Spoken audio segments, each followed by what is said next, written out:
hadirin wal hadirat yang dimuliakan oleh Allah Subhanahu wa taala.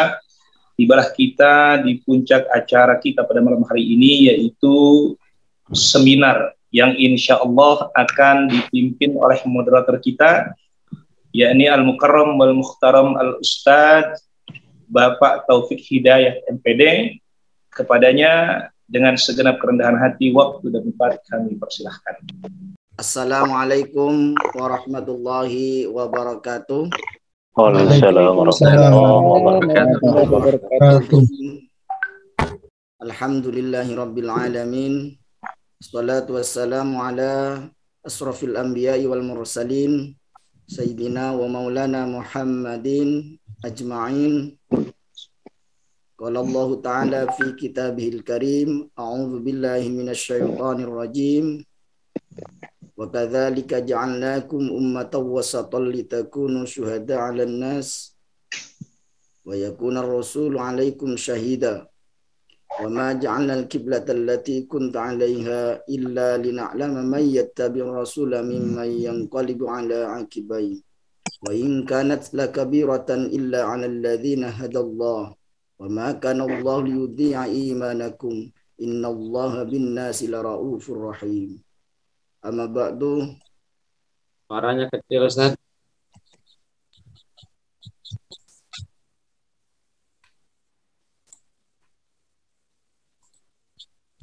Yang saya hormati pengasuh sekaligus pendiri ruang ngaji online atau ruang ngaji yang sudah berjalan beberapa tahun, yang insya Allah sudah semakin berkembang sampai pada hari ini sudah masih eksis dan menghadirkan salah satu platform kekinian aplikasi ruang ngaji yang bisa banyak diakses oleh semua kalangan. Mudah-mudahan kepada beliau Al-Ustadz Sahrul Anam diberikan barokah umur, kesehatan, dan terus bisa mengaji, membimbing kita semua. Amin, amin, ya rabbal alamin. Kedua, kepada narasumber Al-Mukarram Kiai Ahmad Khalilur Rahman Abdul Qadir BSCMA. Beliau merupakan lulusan pasca sarjana Universitas Zaitunah Tunisia. Alhamdulillah, kita pada malam hari ini diberikan kesempatan untuk mengaji bersama kepada beliau tentang yang dikemas dalam seminar yang bertema urgensi bermadhab dalam membangun masyarakat Islam yang wasatiyah. Mudah-mudahan kajian malam ini dicatat sebagai amal ibadah oleh Allah Subhanahu wa taala. Amin, amin. Amin ya rabbal alamin. Selanjutnya Amin. juga yang saya hormati kepada para pembina yang lain, Bapak Haji Umar yang banyak membantu keberadaan ruang ngaji dalam hal mensupport, mengembangkan, dan terus melebarkan dakwah Islam ini sampai sudah menerbitkan salah satu kitab At-Tadrib. Dan juga kepada teman-teman, sahabat-sahabat ruang ngaji, saya salah satu alumni pelatihan atau diklat ruang ngaji online angkatan kedua kalau nggak salah. Tetapi saya sudah lama tidak mengaji sehingga kena hukuman sama Ustadz Sahrul, diberilah saya ditugasi moderator. Mau tidak mau karena perintah Ustadz, perintah Kiai, sam'an wa ta'atan. Mudah-mudahan saya bisa kembali ke jalan yang benar setelah halal ini, dapat hidayah kembali mengaji lagi. Amin, amin ya rabbal alamin. Sahabat-sahabat ruang ngaji online yang saya hormati, untuk menghemat waktu agar waktu kita efisien, dalam seminar kali ini saya diberi tugas untuk memandu seminar ini yang temanya sudah disampaikan tadi, yaitu urgensi bermadhab dalam membangun masyarakat Islam yang wasatiyah. Tema ini lumayan berat sahabat-sahabat bagi saya. Oleh karena itu saya tidak akan banyak mengantarkan, tapi paling tidak bahwa kita mengaji, khususnya bagaimana kita mengaji ilmu alat agar bisa bisa membaca, kemudian juga bisa mengartikan, lebih-lebih nanti juga bisa menafsirkan kitab-kitab Furat, kitab-kitab kuning. Nah, dalam hal ini posisinya penting dalam kita bermadhab. Karena memang kenapa penting bermadhab? Akhir-akhir ini mulai ada banyak pandangan pemikiran bahwa tidak perlu bermadhab. Ini penting bagi kita sebagai santri, bagi kita yang sudah memang sejak awal bermadhab untuk kemudian dikaji kepada ahlinya. Kebetulan Gus Khalil ini berkenan. Mudah-mudahan beliau yang masih sangat muda, saya bangga karena satu daerah, sehingga satu saat juga saya bisa sowan kepada beliau untuk mendapat barokah ilmunya. Amin amin ya rabbal alamin. Sahabat-sahabat ruang ngaji yang saya banggakan, oleh karena itu sepenuhnya saya tidak berani ngatur. Kalau dalam banyak diskusi dengan para alim, tidak berani ngatur waktunya Gus Khalil ini berapa menit, seperti apa. Karena bagi saya berapapun, bagi saya mengaji, cuman karena memang harus dibatasi juga Gus Khalil. Monggo, bagaimana pentingnya bermadhab bagi sahabat-sahabat agar wiroh, semangat untuk ngaji di ruang ngaji, khususnya kitab-kitab alat ini semakin menambah lagi dalam kekinian. Islam yang wasatiyah memang sangat dibutuhkan dalam bingkai negara kesatuan Republik Indonesia ini. Saya mungkin bisa juga dibahas. Saya juga tidak berani apa itu Islam yang wasatiyah itu. Saya kira Gus Khalil dengan cakrawala keilmuannya yang sudah ada di luar, banyak bertemu para alim, ini akan menambah keilmuan kita, pengetahuan kita tentang hal-hal yang dibutuhkan dalam kita melaksanakan dinul Islam. Oleh karena itu, sahabat-sahabat ruang ngaji yang saya banggakan, mari kita simak dan saksikan bersama. Nanti setelah Gus Khalil merasa cukup penjelasannya, mengalir saja karena memang kemasannya agak santai, halal bihalal. Kalau memang diperkenankan oleh Gus Khalil lagi untuk tanya jawab, silahkan sahabat-sahabat. Oleh karena itu, sepenuhnya waktu ruang maya ini saya persilahkan kepada Al-Muhtaram Gus Ahmad Khalilur Rahman, dipersilahkan. Tafadhol. Tidak ada batasan waktu, Bapak Moderator. Secukupnya. Secukupnya. Oke. Secukupnya. Baik, assalamualaikum warahmatullahi wabarakatuh. Waalaikumsalam warahmatullahi wabarakatuh. Bismillahirrahmanirrahim. Alhamdulillahirabbil alamin. ثم أفضل الصلاة وأتم التسليم على سيدنا محمد النبي الأمين الفاتح لما أغلق والخاتم لما سبق ناصر الحق بالحق والهادي إلى صراطك المستقيم وعلى آله حق قدره ومقداره العظيم. ربنا افتح بيننا وبين قومنا بالحق وأنت خير الفاتحين. رب اشرح لي صدري ويسر لي أمري واحلل عقدة من لساني يفقهوا قولي. أما بعد, yang pertama-tama tentunya yang saya hormati guru saya dan teman saya juga, inisiator ruang ngaji online. Dulu ketika saya di pondok pesantren, saya tidak menyangka kalau seumpamanya ada ruang pesantren secara virtual yang bisa dibuat oleh rekan saya ini. Kalau boleh sedikit review tentang masa lalu saya dengan Ustadz Syahrul Anam ini. Dulu ya kita makan bareng, satu telur, dua dipisah, dan begitulah cerita santri yang begitu apa ya, sangat menarik gitu. Jadi keluh kesah itu sejak dahulu dan sampai sekarang.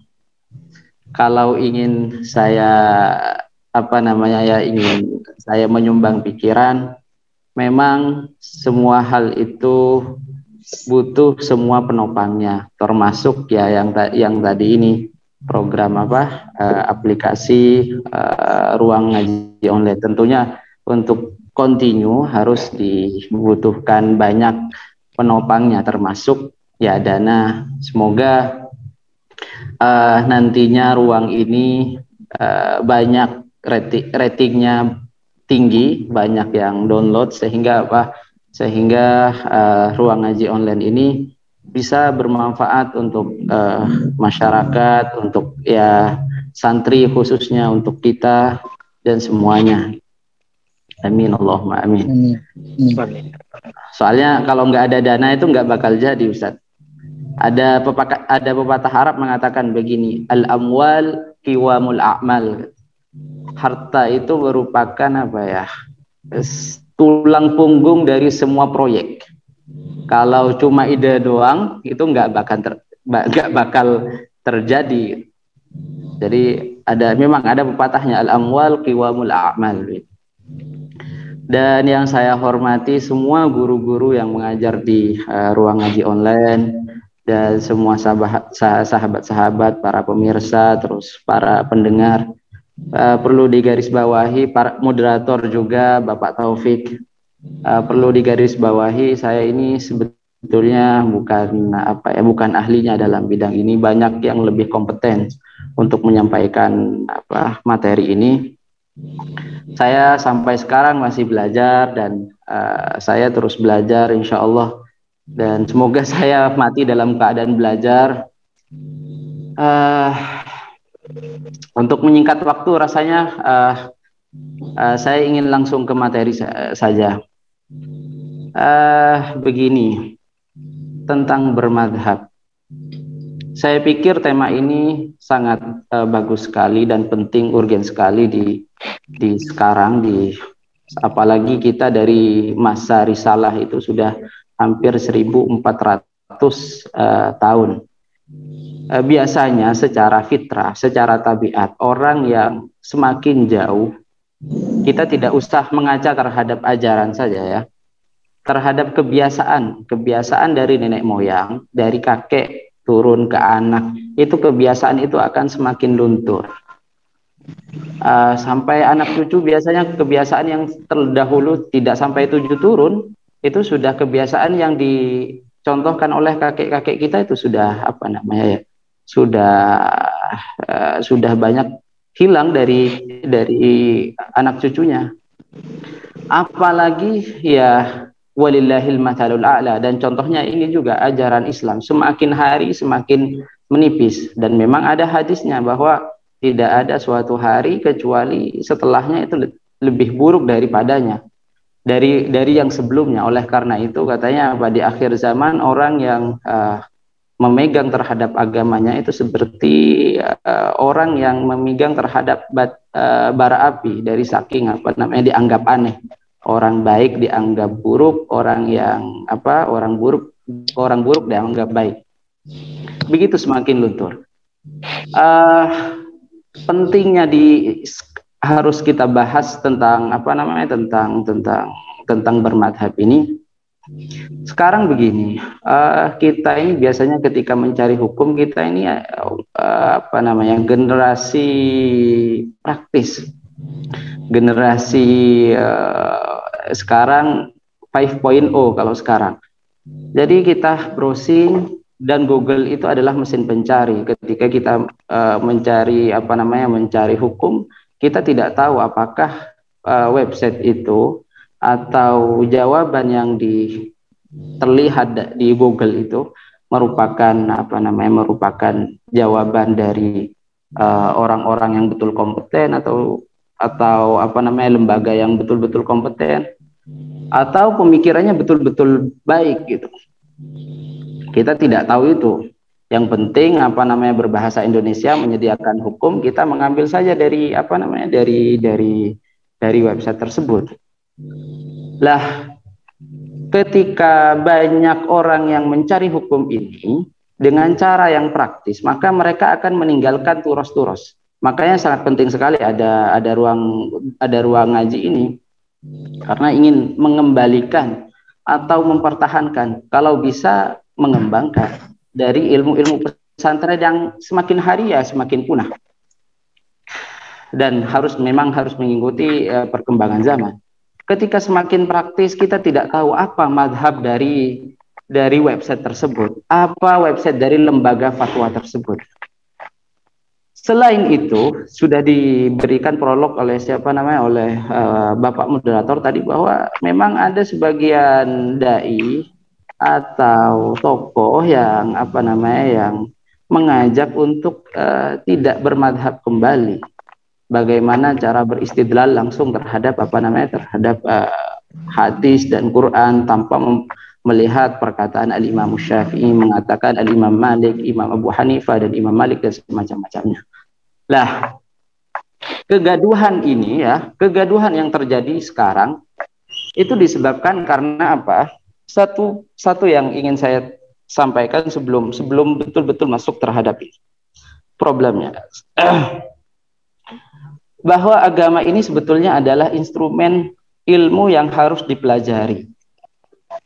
Inna hadzal ilma dinun, kata Muhammad Ibnu Sirin. Sesungguhnya ilmu ini merupakan agama. Dalam hadis disebutkan, meskipun hadisnya rada-rada dhaif, biasanya ketika dulu saya belajar mustalah hadis, biasanya disebutkan itu di awal-awal mustalah hadis, yahmilu hadzal ilma min kulli khalafin udulu. Membawa terhadap ilmu ini dari setiap generasi adalah orang-orang baiknya. Jadi agama ini merupakan sebuah instrumen ilmu yang harus ditekuni. Jangan moro-moro orang baru mengikuti satu kajian, tiba-tiba sudah berbicara tentang fatwa yang tinggi, tidak tahu metodologinya dan semacam-macamnya. Dan bahkan dalam agama sendiri itu banyak fannya, banyak disiplinnya. Ada fan tafsir, ada fan hadis, ada fan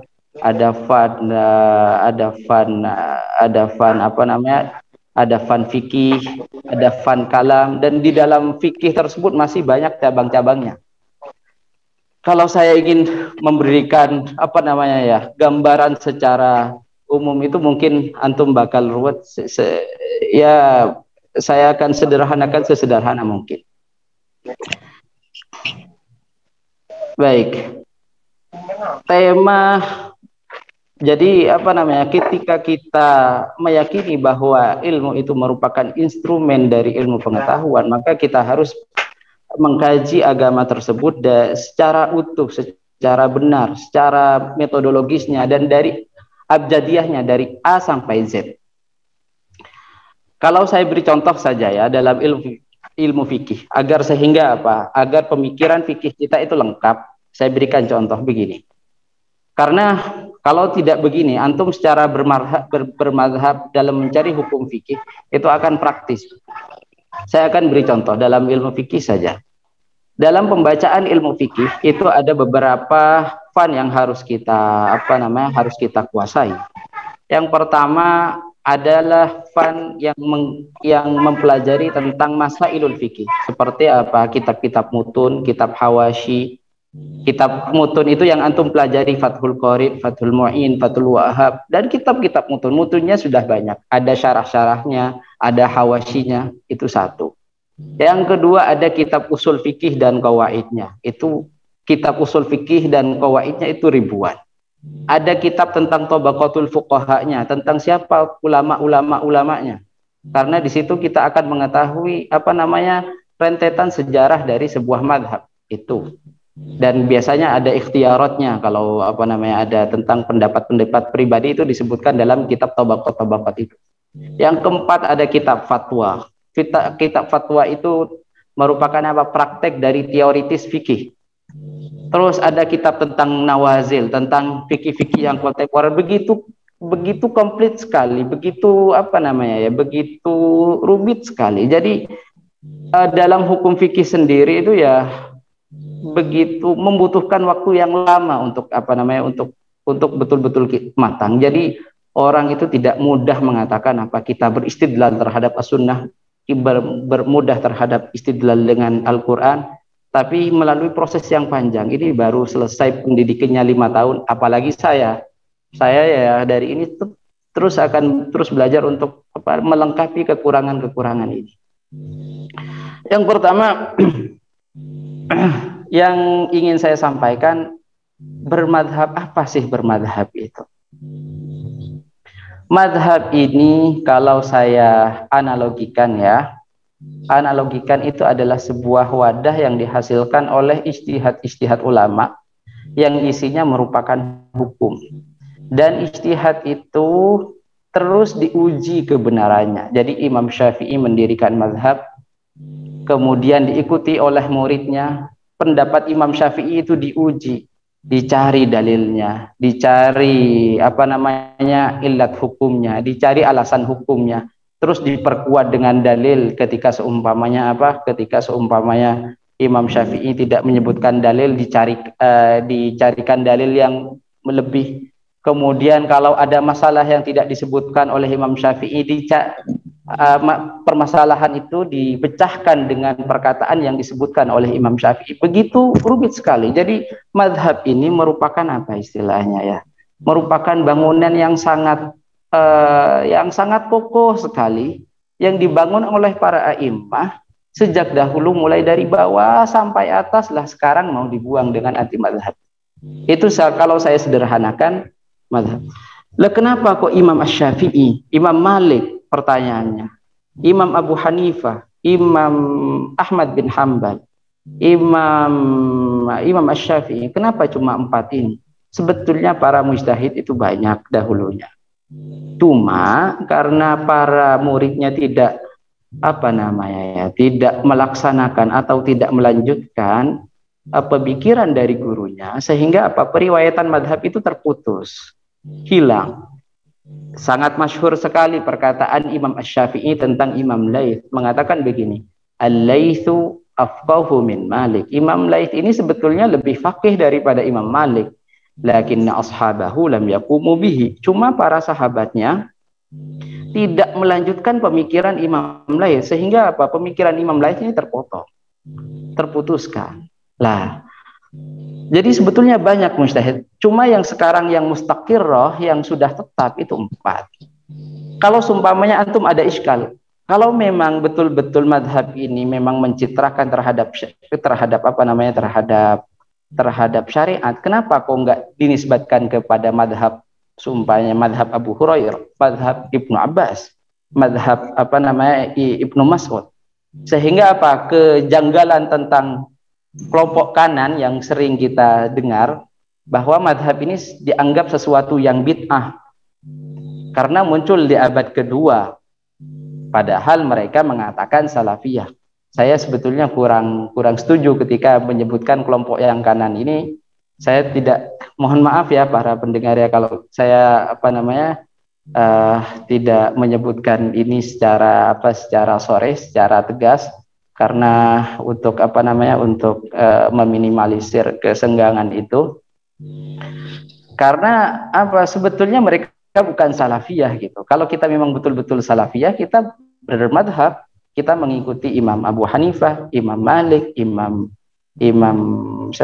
Ahmad, Imam Syafi'i, karena mereka terlahir dalam qurunil awal, di salatah khairul quruni qarni, tsumma alladziina yalunahum, tsumma alladziina yalunahum, era tabi'in dan tabi'in. Pertanyaannya, kenapa kok tidak dinisbatkan kepada sahabat? Analoginya begini. Ini sering ditanyakan ya Ustadz ya. Analoginya begini. Kalau biasanya ini berkaitan, kalau bisa dianalogikan dengan ruang ngaji online ya. Kalau biasanya kalau ngaji ya, satu sorogan dari syekh ke syekh, terus syekh ke syekh, tanpa ada madrasahnya, itu biasanya cuma tidak menjadi madrasah yang utuh, kurikulumnya nggak dibuat, metodologi pendidikannya nggak dirumuskan dan semacam-macamnya. Sama dengan antum. Lah, sama seperti ruang ngaji ini. Ruang ngaji ini dinisbatkan kepada Ustadz Syahrul Anam karena dia inisiatornya, ini apa namanya, ini pendirinya, ini penggagas idenya dan semacam-macamnya. Padahal sebelumnya sudah ada taklim, sebelum apa? Sebelum ada ruang ngaji online. Kira-kira begitu. Jadi karena mengapa dinisbatkan kepada yang 4 ini? Karena yang 4 ini yang membuat mentaklif terhadap sebuah madhab, mentaklif kitab-kitabnya, metodologinya seperti apa. Imam Syafi'i menuliskan tentang fikihnya sendiri, metodologi fikihnya di kitab Ar-Risalah dan semacam-macam. Jadi apa? Madhab ini bukan sesuatu bid'ah, tapi meneruskan atau mewadahi dari apa? Dari ajaran-ajaran yang diwariskan oleh Rasulullah, sahabat, tabi'in, kemudian jatuh pada imam mujtahidin. Kira-kira begitu. Itu kalau di apa namanya, kalau digambarkan secara sederhana madhab. Lah, kalau antum tidak percaya, Ustaz, buktinya apa sebetulnya mereka mewariskan? Antum baca tarjamahnya Imam Nawawi, tarjamahnya Imam Nawawi, ya betul, yang ditulis, atau antum baca kitab Imam Nawawinya, Tahdzibul Asma' wal Lughat, atau Tabaqatus Syafi'iyah, itu disebutkan apa? Sanadnya Imam Syafi'i itu sampai ke dua ulama dari para sahabat, dari Abdullah bin Umar dan Abdullah bin Abbas. Apa namanya? Dari sahabat Rasulullah yang berada di Madinah, berada di Kufah. Terkenal dulu ada namanya fuqaha usittah. Fuqaha usittah itu dalam tarikh tasyri' dikatakan muridnya merupakan madrasah yang dihasilkan oleh Imam Ibnu Mas'ud. Kira-kira begitu. Mohon maaf para pendengar, kira-kira masih difahami atau sudah mulai ini? Insyaallah masih. Lanjut Ustaz. Oh ya, alhamdulillah kalau sumpahnya jadi bermadhab itu bukan sesuatu yang bid'ah. Bahkan mereka, saya ingin kukuhkan lagi, bukan sesuatu yang menyalahi agama. Bahkan mereka mau mewadahi terhadap apa yang diajarkan oleh Rasulullah SAW. Sekarang kalau ditanya, apa legalitas yang mewajibkan kita harus bermadhab? Kalau ditanya apa, antum kalau ditanya dalilnya apa, antum harus bermadhab. Banyak sekali hadisnya, banyak sekali ayatnya. Yang paling antum sering dengar itu fas'alu ahla dzikri in kuntum la ta'lamun. Bertanyalah kalian terhadap ahli dzikir. Ahli dzikir ini ditafsirkan sangat masyhur sekali, tafsirnya adalah para ulama. Apabila kalian tidak ketahui, apabila antum tidak mengetahui terhadap masalahnya. Ketika kita tidak bisa beristimbat, kita tidak mengetahui secara utuh sebuah masalah dengan dalil-dalilnya, karena istimbat hukum itu bukan sesuatu yang mudah. Kita harus riset semua dalilnya, kemudian kita rumuskan, dan setelah itu kita keluarkan hukumnya. Itu dan hanya bisa dilakukan oleh mujtahid. Kalau dulu mujtahid mutlak, kalau sekarang mujtahid mutajazzi. Dulu mujtahid mutlak yang memang betul-betul kompeten seperti Imam Syafi'i dan semacamnya. Kalau sekarang ada istilahnya begini, mujtahid yang hanya mengetahui dalam satu masalah saja. Ada yang mengatakan boleh beristihad dalam satu juzuk masalah. Kalau dia memang tahu dalilnya dari A sampai Z. Itu terkenal dalam masalah usul fikih tajazzu'ul ijtihad. Kalau antum nanti belajar usul fikih ke Ustadz Makin atau yang ke Ustadz yang lain. Fas'alu ahla dzikri in kuntum la ta'lamun. Itu dalilnya. Yang kedua banyak dalilnya itu. Wa idza ja'ahum amrun minal khaufi ada'u bihi wa law radduhu ila rasuli wa ila ulil amri minhum la'alimahu alladhina yastanbitunahu minhum. Apabila datang suatu perkara apapun dalam keamanan atau tidak, dan kemudian dikembalikan kepada Rasulullah dan kepada ulil amri, ini ada yang mengatakan ulil amri di sini adalah para ulama, maka mereka yang bisa mengetahui memecahkan terhadap masalah ini adalah orang-orang yang bisa beristimbat. Orang-orang yang beristimbat itu adalah orang-orang yang kompeten. Jadi para mujtahid atau orang yang bisa melakukan qiyas seperti mujtahid muqayyad dan semacam-macam. sebetulnya ketika saya berbicara ini karena sangat kompleks sekali sebetulnya, karena ini memang sudah masuk syubhat gitu. Jadi sebetulnya antum harus mengetahui teori-teorinya. Sebetulnya saya sebelum ini menyebutkan tentang marotibul mujtahidin, runtutan-runtutan para mujtahid, cuma ya semoga antum bisa tanyakan nanti ketika sesi tanya jawab. Contohnya dalam hadis gitu. Dalam hadis itu disebutkan apa? Ada hadis Rasulullah mengutus Sayyiduna Mu'adz. Sayyiduna Mu'adz itu diutus ke Yaman. Dalam hadisnya disebutkan begini. Kaifa idza urida laka qada'un. Ya Mu'adz, kaifa idza urida laka qada'un. Wahai Mu'adz, apa yang kamu lakukan jika kamu disodorkan sebuah masalah? Kata Sayyiduna Mu'adz, aqdi bi kitabillah, saya akan memutuskan dengan Al-Qur'an. Fa illam tajid, apabila kamu tidak mengetahui, sa'aqdi bi sunnati Rasulillah, saya akan memutuskan dengan hadis Nabi, dengan hadis antum Rasulullah. Lah, fa illam tajid, sa'ajtahidu wa la alu. Kalau nggak salah begitu teks hadisnya. Saya akan betul-betul berijtihad dan saya tidak akan berleha-leha dalam ijtihad ini. Kemudian oleh Rasulullah SAW, Sayyidina Mu'adz itu didoakan, Alhamdulillahilladzi waffaqa Rasulillah. Alhamdulillah, puji syukur kepada Allah yang sudah memberikan taufik terhadap putusan dari Rasulullah SAW. Jadi apa?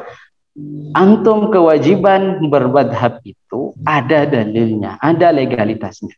Banyak sekali dan antum bisa cari itu biasanya kalau di biasanya disebutkan di mana dalam kitab-kitab usul fikih yang agak gede seperti Bahrul Muhit, atau biasanya disebutkan di muqaddimah fikih seperti fikih Mausu'ah Kuwaitiyah, itu di awal-awal disebutkan. Terus di fikul Islam wa adillatuhu yang punya Syekh Wahbah Zuhaili itu disebutkan di apalagi yang berkaitan dengan kitab yang berkaitan khusus dengan anti madhab ini, seperti kitabnya Syekh Said Ramadan Al-Buti, Al-Madhabiyah Akhtaru Bid'atin itu. Terus kitabnya siapa namanya? Ada nama kitabnya yang lain, Luzumu punya Syekh Muhammad Hamid, dan kitab-kitab yang lain. Baik. Karena antum tahu bahwa bermadhab itu sudah antum tahu esensinya bermadhab, legalitasnya apa, saya akan pindah ke masalah yang lain, karena setelah itu berkaitan dengan wasatiyah. Wasatiyah itu moderasi ya, dalam beragama. Moderasi. Kalau antum sudah mulai capek, kasih tahu ya moderator ya, kalau mau dibatasi. Lanjut, saya soalnya oke. Tarik ini. Tarik oke. Karena moderasi beragama itu banyak aspeknya Ustadz ya. Banyak aspeknya. Ada aspek dalam ilmu kalam, dalam aspek akidah, ada aspek dalam tasawuf, ada dalam fikih. Nah, kita akan membahas ini dalam dalam aspek bermadhab. Kalau antum tanya nanti ketika, jangan tarik ke masalah masalah Syiah yang berkaitan dengan dengan Ahlul Bait yang keterlaluan sehingga memaki sahabat, itu masuk di mana ranah akidah, biar tidak terlalu melebar. Dalam bermadhab ini, setelah saya pikir lama, kira-kira ada berapa ya? Ada 3 golongan yang yang tidak sesuai dengan wasatiyah atau moderasi dalam bermadhab. Yang pertama, kelompok fanatisme madhab. Fanatisme madhab itu memang ada. Kalau antum baca salah satunya, apa indikator dari fanatisme madhab? Saya dulu pernah baca kitab mustalah, namanya kitab Tadribur Rawi. Disebutkan di situ, di antara aspek penyebab orang membuat hadis maudhu, hadis palsu, itu karena fanatisme madhab. Di dalam kitab Tadribur Rawi itu disebutkan ada salah satu ulama, saya tidak mau menyebutkan madhabnya karena ya namanya manusia ya Ustadz ya, tidak ada yang sempurna. Kullu hizbim bima ladaihim farihun. Ya, Allah berfirman begitu. Setiap kelompok itu selalu selalu lebih condong terhadap kelompoknya. itu sangat wajar sekali. Tapi kalau sampai membuat hadis palsu itu sudah keterlaluan. Orang ulama itu menyebutkan hadis bahwa apa? Rasulullah bersabda bahwa akan datang suatu zaman yang lahir di situ namanya Muhammad bin Idris. Maksudnya Muhammad bin Idris itu adalah Imam Syafi'i yang lebih parah daripada setan. Asyaddu minasyaitan, saya ingat saya dalam teks hadisnya itu di Tadribur Rawi itu, antum cari sendiri di kitab di pembahasan hadis maudhu. Memang ada indikasi pertengkaran di antara mazhab dan semacam-macamnya, sehingga apa? Dialog di antara mazhab itu kadang bukan dialog ilmiah lagi secara apa namanya secara ini, tapi lebih mementingkan terhadap apa ilmu jadal, terhadap apa namanya terhadap mempertahankan mazhab sendiri. Makanya ada ilmu jadal dalam apa Imam Ibnu Khaldun itu ada di Muqaddimah Ibnu Khaldun ada sedikit teori tentang ilmu jadal. Antum baca sendiri di Muqaddimah Ibnu Khaldun.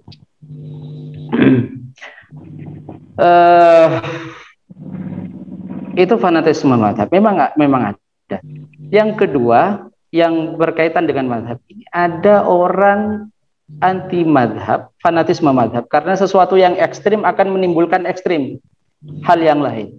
Ada yang anti mazhab langsung beristidlal terhadap as-sunnah dan al-kitab dengan menyalahkan antum antum tahu pasti ini apa namanya kelompok siapa ini nama. Ada lagi saya kira tidak usah bahas itu. Nanti kita akan coba sebutkan cara jawabannya bagaimana kalau isu-isunya. Kalau antum dilontarkan isu-isu tentang apa namanya fanatisme madhab, terus cara beristidlal terhadap hadis. Terus yang ketiga ini liberalisme, pemikiran liberal. Tapi kalau sekarang pemikiran liberal itu sudah tidak dilabelkan lagi karena sudah melebur.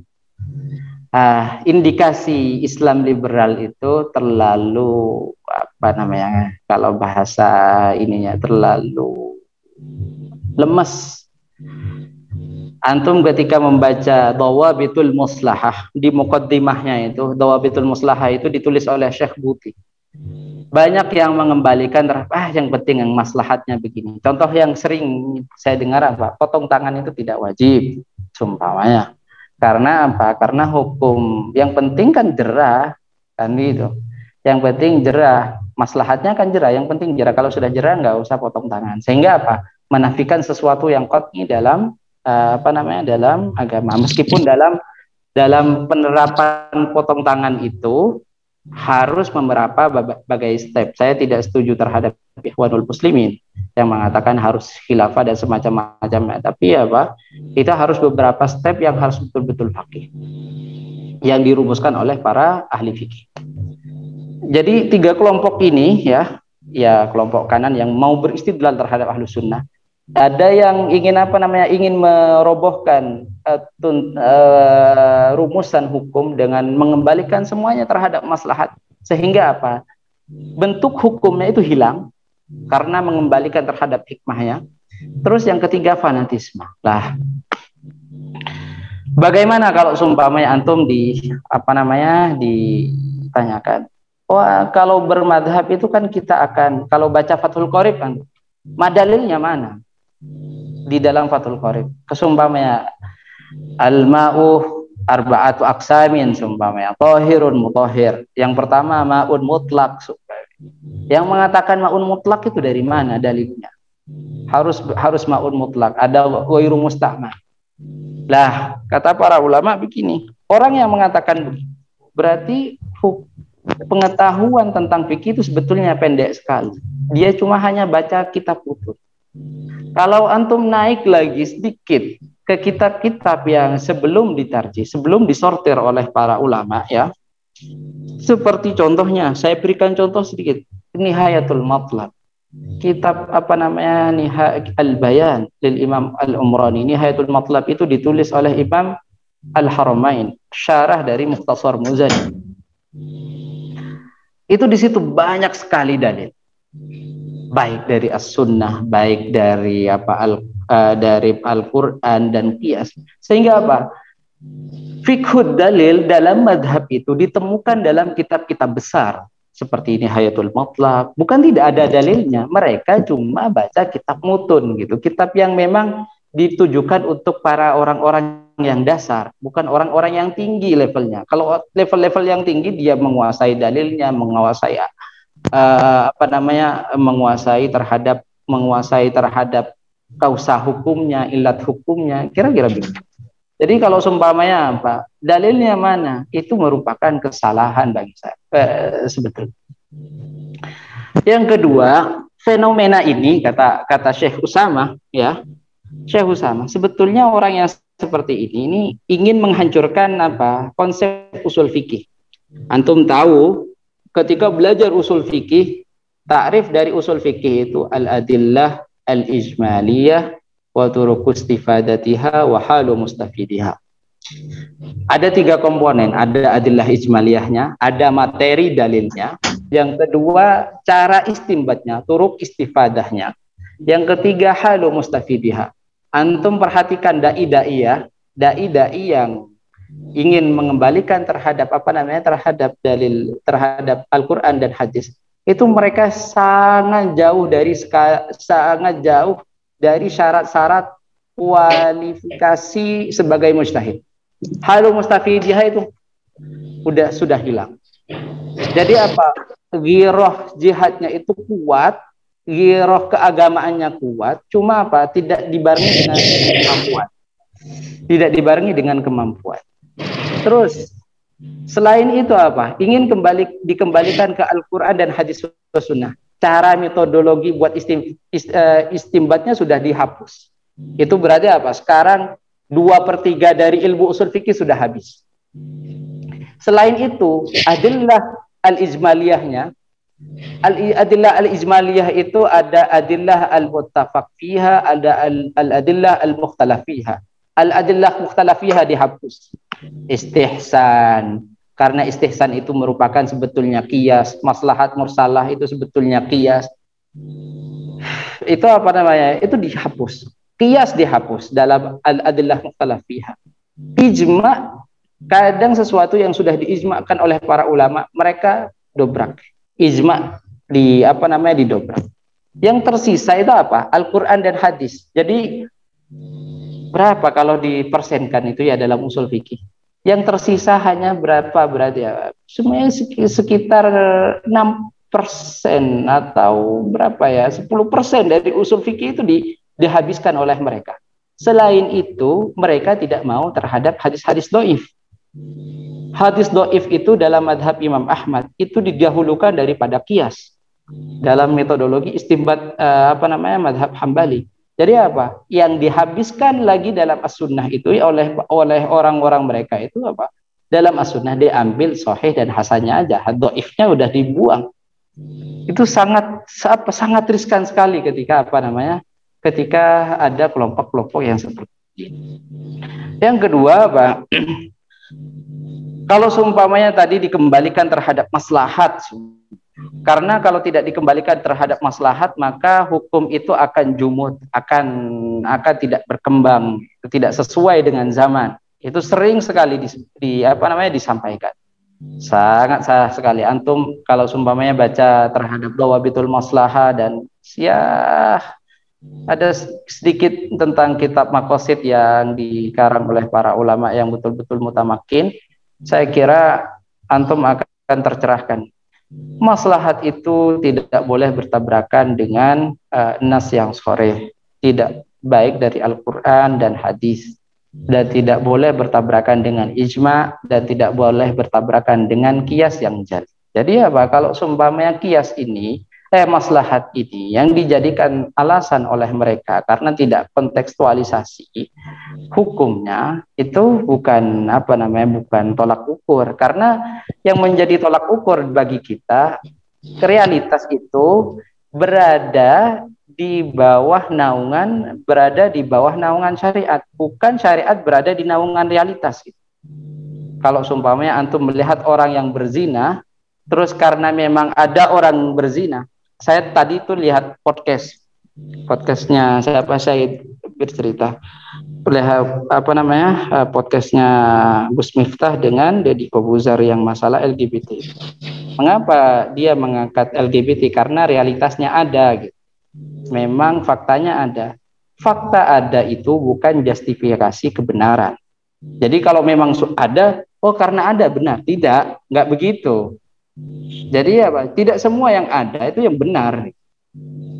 Tapi apa? Kadang yang ada itu benar, salah. Yang benar yang mana? Yang diikuti terhadap syariat. Bukan karena faktanya ada kemudian dicari-carikan legalitasnya secara syarat. Saya kira tidak ada. Dan dalam LGBT itu contohnya itu secara tidak usah secara hukum saja, secara hukum syar'i, secara hukum fitrah, secara hukum medis itu sudah bermasalah. Tidak sesuai dengan fitrah secara karena kita diciptakan laki-laki dan perempuan, dan kalau seumpamanya laki-laki dengan laki-laki tidak punya anak akan punah, dan kalau secara medis itu akan menyebabkan penyakit. Kira-kira begitu.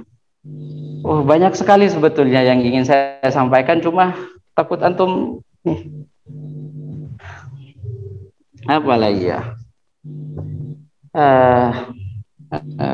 Sebentar, ada sedikit catatan. Oh iya, bermadhab itu katanya dianggap sebagai pemecah terhadap umat. Ada yang perlu dia garis bawahi bahwa ikhtilaf, perbedaan di antara para ulama itu ada perbedaan yang madmum, ada perbedaan yang mamduh, perbedaan yang dipuji dan perbedaan yang dicela. Perbedaan yang dipuji, saya langsung aja, di antaranya apa? Ya, perbedaan di antara ulama fikih ini yang memang mengetahui terhadap apa memang perbedaan ini dilahirkan dari hasil ijtihad yang memang muktabar, yang sesuai mengikuti koridor usul fikih dan dalil-dalilnya. Lah, karena kalau seumpamanya mereka ingin ditarik dalam satu madhab, dalam amaliyah, itu akan membuat masyarakat itu sangat susah sekali. Bahkan ada perkataan masyhur dari dari Umar ibn Abdul Aziz mengatakan begini, bahwa saya tidak suka, la uhibbu saya lupa teks Arabnya, tapi antum bisa baca di di Ilal Ulfah Al-Islamiyah yang ditulis oleh Syekh Abdul Fattah Abu Ghuddah. Bukan Syekh Abdul Fattah Abu Ghuddah, Syekh Abdul Fattah Al-Yafi'i mengatakan begini, Umar bin Abdul Aziz itu, saya tidak suka para sahabat Rasulullah tidak berbeda pendapat, tapi saya lebih suka para sahabat Rasulullah SAW berbeda pendapat. Ada perkataan dari Habib Umar, apa hikmah dari perbedaan madhab ini? Itu bukan bukan kita ketika berbeda pendapat harus saling teriak-teriakan, bermusuhan, tidak. Apa perbedaannya? Agar, katanya hikmahnya, agar semua sunnah yang diajarkan oleh Rasulullah SAW terlihat untuk umatnya.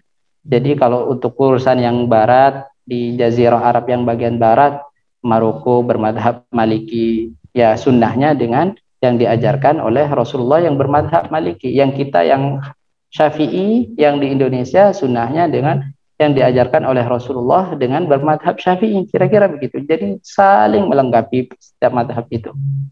Jadi bermadhab ini bukan sesuatu yang bid'ah, bukan sesuatu yang dilarang dalam agama. Bahkan kita harus bermadhab dan tidak boleh tidak bermadhab, karena kalau kita melihat realitas sekarang, tidak rasanya sudah tidak ada mujtahid mutlak lagi, kecuali nanti ketika Imam Mahdi. Untuk moderat dalam bermadhab, kita tidak boleh fanatik dan tidak boleh melihat hukum dari hikmahnya tanpa melihat surahnya, bentuknya. Dan kita kalau tidak mempunyai kompetensi hukum, kita mengikuti para ulama, jangan istidlal langsung dari As-Sunnah dan Al-Quran. Kira-kira begitu yang bisa saya sampaikan, Bapak Moderator. Rasanya banyak sekali yang ingin saya sampaikan, biar diskusinya nanti banyak. Ada masalah idza shahal hadits fa huwa madhhabi, itu belum dibahas juga. Ya, insyaallah di pertemuan yang lain insyaallah. Ya. Cukup Gus? Ya, cukup insyaallah. Cukup. Terima kasih Gus Khalil yang sudah memberikan pencerahan, tentunya untuk memahami secara utuh komprehensif tidak cukup 1-2 jam, karena Gus Khalil sendiri berada di Tunisia dan sebelumnya di Maroko ya Gus ya. Saya sekarang di Pamekasan Ustaz. Jadi kalau seumpamanya mau ketemuan di Pamekasan, di mana, di alun-alun, oke, siap. Alhamdulillah, alhamdulillah. Sahabat-sahabat ruang ngaji yang dirahmati oleh Allah, tadi sudah banyak dibahas, tentunya menarik memang. Saya melihat beberapa hal bahwa dari aspek legal bahwa bermadhab itu jelas, bahkan dianjurkan. Tetapi kita paling tidak untuk berdebat, sahabat-sahabat. Karena kalau digunakan untuk berdebat, kita tidak bisa beristinbat sendiri, jadi kacau nanti menurut saya. Tapi bagi sahabat-sahabat yang memang sudah mampu, itu sebagai penegasan, sebagai untuk memperkokoh keyakinan. Bahkan kalau saya sering mendengar dari Gus Baha bahwa bermadhab itu sudah di Fatihah, di surah Al-Fatihah itu Allah sudah memerintahkan untuk bermadhab. Ihdinas siratal mustaqim. Ya, sahabat-sahabat sudah sering itu. Cuman yang menarik Ustadz Gus Khalil, nanti sahabat-sahabat bisa langsung, sudah ada yang raise hand Gus, Mas Arif yang sudah raise hand, tapi saya ingin sedikit juga mengeksplor bahwa bagaimana pentingnya bermadhab dalam kerangka Islam yang wasatiyah yang sudah dibahas oleh Gus Khalil tadi, ya Islam yang tidak ke kiri dan tidak ke kanan kan gitu Gus. Tidak anti madhab dan juga tidak liberal. Nah, ini juga sudah menyusul berikutnya Gus Khalil, ada Ustadz Burhanuddin yang sudah raise hand. Menarik sekali ini. Tapi sahabat-sahabat saya ingatkan, pertanyaannya spesifik ya kepada tema. Tadi yang saya ingin singgung lagi bahwa mumpung nanti kita ingat bersama-sama, yang kita perlu hindari menjadi golongan jangan-jangan kita jadi fanatisme madhab ya Gus ya. Lah ini juga tidak disarankan oleh Gus Khalil. Kita yang ngaji ini karena tidak terima dengan kelompok-kelompok minhum misalkan yang tidak suka kepada madhab, kita juga terlalu fanatisme. Bahwa Islam wasatiyah ini mengatakan bahwa realitas sampai kiamat pun akan berbeda-beda ya Gus ya. Nah, betul. Wala yazaluna mukhtalifin. Nah, tetapi moderasi beragama ini kita tidak menjadi paling benar, tidak menjadi paling benar, jadi moderat, tetapi tidak mengubah keyakinan. Saya setuju dengan Gus Khalil tadi mengatakan tidak hanya melihat maslahat, bahwa realitas harus dipayungi, harus dikendalikan oleh hukum, oleh syariat. Nah ini penting. Bukan hukum karena ada realitas LGBT, ada realitas begini, kemudian hukum takluk kepada realitas. Kalau ditarik lebih dalam Gus, mungkin ini pertarungan kemudian antara filsafat materialisme dengan filsafat idealisme kan gitu. Wah, keren. Tidak bahas itu kan Gus, kita hari ini tidak akan bahas itu. Kita menarik lebih konkret. Memang akhir-akhir ini di influencer, selebritis itu memang kemudian secara spirit saya setuju bahwa para influencer kita itu menggaungkan. Saya sebagai umat Islam senang sekali bahwa syiar Islam semakin menguasai ruang-ruang publik kita, tapi kemudian tidak menjadi bising, kemudian sesama umat Muslim kemudian tidak menerima bahwa memang ada perbedaan. Biarkanlah bahwa perbedaan itu menjadi pelangi yang indah. Kalau dalam istilah pendidikan, Ustadz Sahrul yang juga pakar pendidikan, selain alim alama juga pakar pendidikan, pakar IT juga Gus Khalil. Selamat tinggal keseragaman, selamat tinggal keseragaman, selamat datang keberagaman.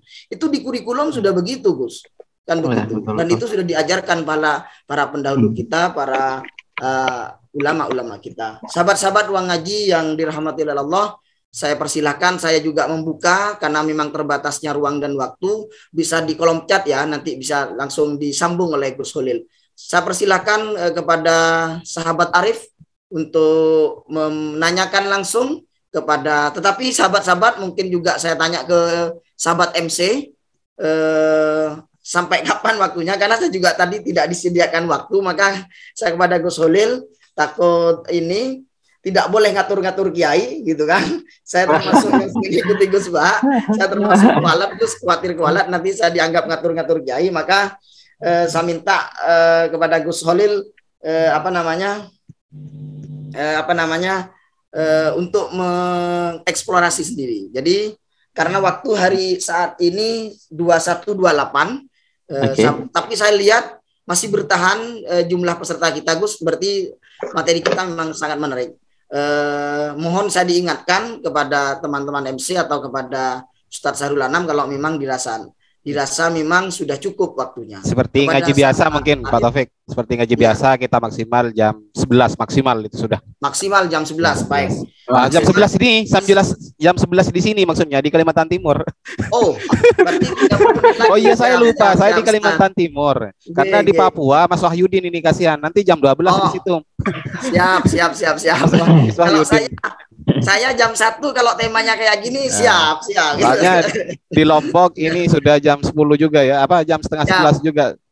Siap Ustaz. Yes, setengah 11. Baik, berarti kita punya waktu, sahabat-sahabat, mari kita maksimalkan 30 menit ke depan, gunakan, jangan terlalu kaku, tetapi kita juga harus ada kaidahnya, ada etikanya. Kalau memang ada punya pendapat, silahkan saja, saya tidak terlalu biar hidup memang. Saya kira banyak sahabat-sahabat yang juga punya banyak pandangan, tingkat pengetahuannya juga banyak. Kalau saya jelas menjadi pendengar dan menjadi penyimak yang baik aja. Saya persilakan kepada sahabat Arif untuk bisa mengaktifkan mic-nya, kemudian bisa bertanya langsung.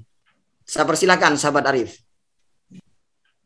Terima kasih Pak Moderator. Assalamualaikum warahmatullahi wabarakatuh. Waalaikumsalam warahmatullahi wabarakatuh. Saya Arif dari Semarang, Pak. Ini. Ya. Oke, Mas Arif, monggo. Oke. Begini Pak Ustadz. Selama ini dasar amaliyah saya kan taklid kepada dari orang tua, dari guru-guru saya. Pertanyaan saya, apakah itu otomatis yang notabene orang tua saya, guru-guru saya kan mazhabnya Syafi'i. Apakah saya juga otomatis bermazhab Syafi'i? Nah, itu pertanyaan pertama. Yang kedua, secara amaliyah saya banyak menemukan orang itu bertalfik antar mazhab. Nah, itu apa termasuk orang ini bermazhab atau cuman bertalfik aja, Pak Ustaz? Dan terima kasih. Assalamualaikum warahmatullahi wabarakatuh. Waalaikumsalam warahmatullahi wabarakatuh. Gus Holil, jadi pertanyaannya saya kira simple, langsung to the point, soal tentang taklid yang tadi disampaikan. Ada 2 pertanyaan. Sahabat-sahabat, mungkin kalau ada yang mau tanya lagi nanti biar setelah dijawab ya, biar urut. Monggo Gus Holil untuk langsung bisa menjawab. Tafadhol. Oke. Saya akan berusaha menjawab semaksimal mungkin sepengetahuan saya dan sesimpel-simpel mungkin karena waktunya sudah ini. Sebelum saya menjawab pertanyaan Bapak, taklid itu ditakrifkan oleh para ulama mengikuti sebuah qaul tanpa mengetahui pendapat, tidak mengikuti sebuah pendapat tanpa mengetahui dalilnya. Itu taklid. Ketika Bapak seumpamanya Allahu Akbar atau berwudu dan wudunya batal dengan menyentuh istri dan semacam-macamnya, kan Bapak tidak mengetahui dalilnya. Itu namanya taklid Bapak ya. Nah, tidak mengetahui dalilnya, dan ketika seandainya Bapak mengetahui dalilnya seumpamanya aula mastumun nisa gitu yang di dalilnya, tapi metode hukum yang diikuti itu adalah hasil dari ijtihad Imam Syafi'i. Nah, tetap Bapak ini nanti dikatakan, jadi Bapak meskipun mengetahui dalilnya, Bapak tetap apa namanya statusnya jadi muqallid dari Imam Syafi'i. Cuma statusnya sudah beda nanti karena ada derajat mujtahid itu. Biar tidak terlalu rumit ya. Bapak ketika belajar terhadap gurunya dan gurunya mengajarkan mazhab Imam Syafi'i, maka otomatis Bapak sudah mengikuti dalam amaliyah wudunya, amaliyah sholatnya, berarti Bapak mengikuti tata cara ibadah dalam mazhab Imam Syafi'i. Kira-kira begitu ya Bapak ya. Soal yang pertama sudah jelas ya Pak ya? Sudah Pak. Ya Pak. Yang kedua begini Pak, masalah talfik. Talfik itu kata para ulama, takrifnya yaitu mencampur sebuah dua qadiyah yang saling bertentangan dalam dalam satu amaliyah. Itu kalau dalam satu qadiyah, dalam satu amaliyah. Kalau ditakrifkan oleh para ulama. Kata para ulama begini, kita diperbolehkan berpindah-pindah madhab. Contohnya begini, saya hari ini berwudu dan sholat dengan tata cara madhab Imam Syafi'i. Besok saya tidak harus satu madhab gitu. Besok saya tata cara sholatnya, berwudunya mengikuti madhab Imam Malik. Gitu. Saya tidak wajib mengikuti madhab Imam Syafi'i, tapi boleh saya pindah besok. Pindah di antara madhab itu Pak ya disyaratkan oleh para ulama, biasanya ini disebutkan di akhir kitab usul fikih, Aqwayatul Usul, Jam'ul Jawami, Bahrul Muhit, itu disebutkan di situ. Disyaratkan dua Pak ya. Yang pertama syaratnya tidak tatabu'ur rukhas, tidak mencari remah-remah hukumnya. Karena saya mengikuti ini kayak pendapat karena pendapat di madhab yang lain remeh, saya pindah madhab. Karena mencela gitulah Pak, istilahnya begitu Pak. Itu tidak boleh Pak ya, karena itu orangnya dianggap tidak berpendirian dan mengikuti hawa nafsu dalam bermadhab, bukan karena dalil gitu.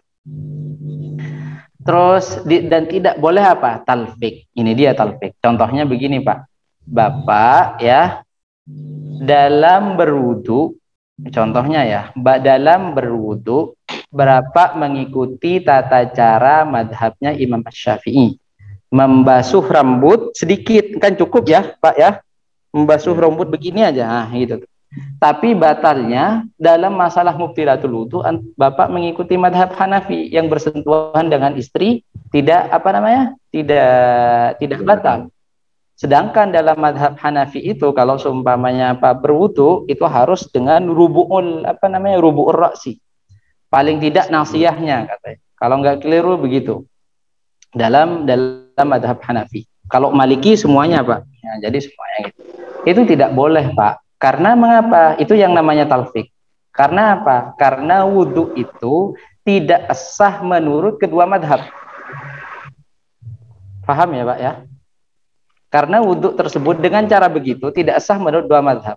Bapak dalam masalah mubtilat tidak membatalkan, tapi cara wudhunya mengikuti Syafi'i. Jadi kalau mau sah secara utuh wudhunya Syafi'i gitu. Kalau ya Hanafi begitu. Biar tidak talfik. Itu alasan mengapa talfik tidak diperbolehkan di antara para ulama. Dan sebetulnya mengikuti hawa nafsu juga. Itu tatabu rukhas juga sih sebetulnya. Kira-kira begitu Pak ya. Tidak boleh talfik Pak. Alasannya begitu. Karena menurut dua madhab itu tidak sah. Ya Ustadz, terima kasih. Sudah Ustadz ya? Gus Belil? Ya sudah. Ya. Pak Arif, sahabat Arif Semarang, sudah cukup penjelasannya tentang dua pertanyaan soal taklid dan talfik tadi, sahabat Arif? Cukup Pak Ustadz. Cukup. Terima kasih. Alhamdulillah. Berikutnya kalau masih saya lanjutkan ke penanyaan kedua, masih ada waktu, kepada Ustadz Ihyanuddin, Kang Ihyanuddin bin Nur Salim. Nah, ini saya persilakan Kang, monggo Kang, langsung dengan Gus Holil. Tafadhol. Assalamualaikum warahmatullahi wabarakatuh. Waalaikumsalam warahmatullahi wabarakatuh. Ya, izin bertanya Ustadz, artinya perkenalkan dulu, perkenalkan. Ya. Oke. Perkenalkan dulu.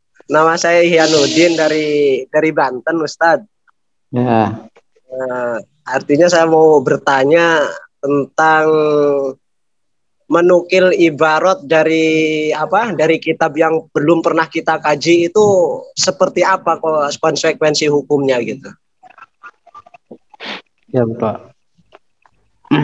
Cukup, Kang? Cukup itu aja mungkin. Oke. Langsung monggo Gus Solil. Pertanyaannya simple dan spesifik. Begini ya, Mas Ihya bin Nuruddin. Begini, Mas. Nur Salim. Afwan, salah. Dalam menyebutkannya, mohon maaf. Menukil ibarat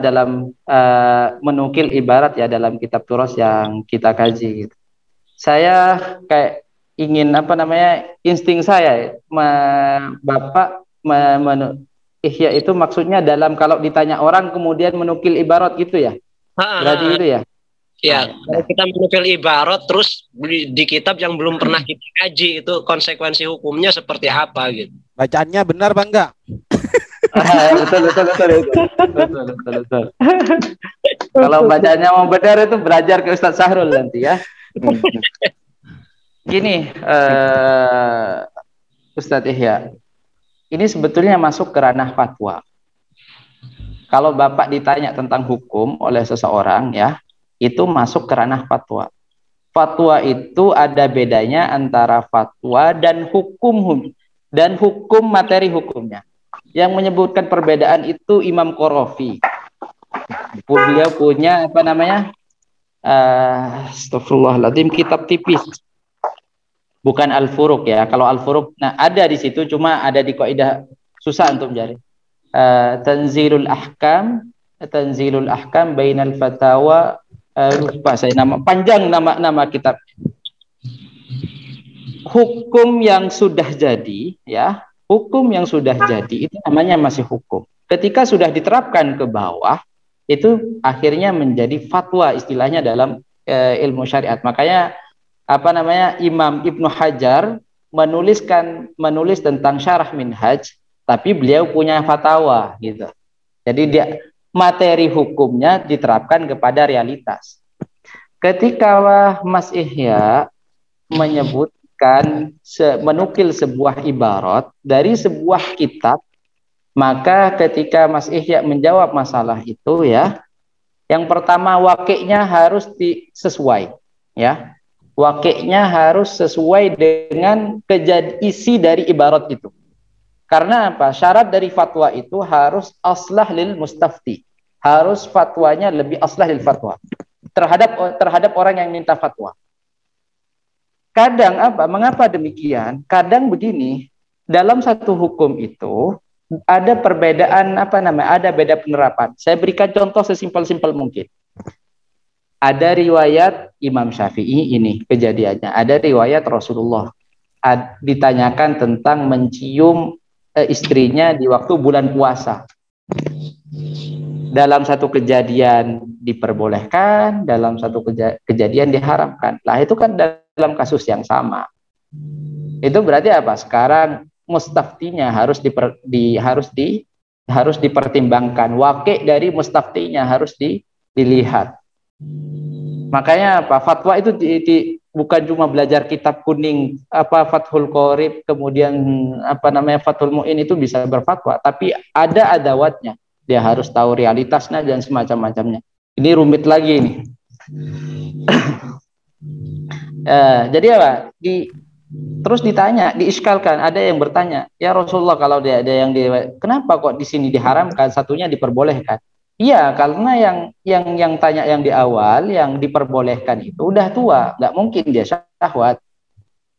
Kalau yang satunya mudah, kalau diperbolehkan ya menjalar kemana-mana gitu. Saddan dari Jadi apa? Di mana di dalam Adabul Fatwa wal Mustafti itu disebutkan di Muqaddimah Majmu', di situ ada bab khusus orang yang orang kayak muqallid kayak saya ini. Mungkin antum mujtahid ya, mungkin bisa yang ini bisa beristihad dan tahu tentang adawatul fatwa. Saya masih belum berani, makanya kalau ditanya orang itu kadang saya masih mikir 2 kali.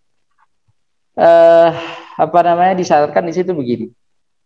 Apabila dia betul-betul tahu terhadap nasnya di kitab yang muktamad itu dan wakilnya tidak berubah, sesuai, itu boleh saja. Makanya begini Ustadz, ada para guru saya dulu ketika ngajar saya fikih, hasil bahsul masail yang kalian kerjakan itu sebetulnya bukan fatwa.